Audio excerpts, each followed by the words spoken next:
Et son père mort à la suite d'un drame familial, une jeune femme est maintenant reconnue finalement comme victime.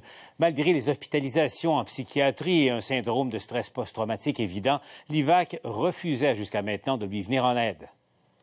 Véronica avait 16 ans le 5 juillet 2015 lorsque les policiers lui ont demandé de les conduire à ce cabanon dans la cour arrière de la demeure de ses parents, dans l'arrondissement Anjou à Montréal. Elle s'est mise à courir avec les policiers pour ouvrir la porte. Donc elle n'était pas loin lorsqu'ils sont rentrés. Donc elle a vraiment vu.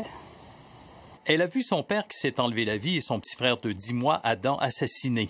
Les rapports médicaux indiquent qu'elle a subi un syndrome de stress post-traumatique. Elle a été hospitalisée 3 fois et 72 jours en psychiatrie, mais malgré cela, l'IVAC, l'indemnisation des victimes d'actes criminels, a refusé durant 2 ans de la reconnaître comme victime. Leur avocat a contesté la décision des fonctionnaires devant le tribunal administratif. Véronica vient finalement d'être reconnue comme victime et aura droit à des traitements psychologiques tant que son médecin le jugera nécessaire. J'ai beaucoup parlé précédemment à des psychologues, des psychiatres et tout.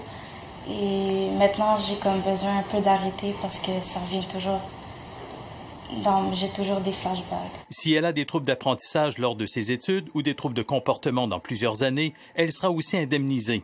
Très souvent, ça va prendre 10, 15, 20 ans avant qu'on mesure véritablement l'ampleur du dommage. Mais la réclamation, elle, on ne peut pas la faire au bout de 20 ans. La réclamation, il faut la faire dans les 2 ans du crime. On devrait être suivi depuis la première journée. Elle-même a été reconnue comme victime par l'IVAC l'automne dernier, mais n'a reçu aucune indemnisation pour les 5 mois où elle n'a pas pu travailler. L'IVAC veut lui verser un montant basé sur le salaire minimum, alors que son travail dans un hôpital lui rapporte beaucoup plus. Ça grouche toute l'énergie qu'on a. On ne peut pas vivre ce deuil-là de façon sereine. Elle pense chaque jour à son bébé qui a été tué par un ex-conjoint qui refusait une séparation après 20 ans de mariage. C'est indescriptible, la douleur. Puis ça me suit tous les jours. C'est sûr que quand je vois le petit bébé, puis là, c'est rendu que quand je vois les garçons de 3 ans, c'est très difficile parce qu'il aurait eu 3 ans. Harold Gagné, TVA Nouvelles, Montréal.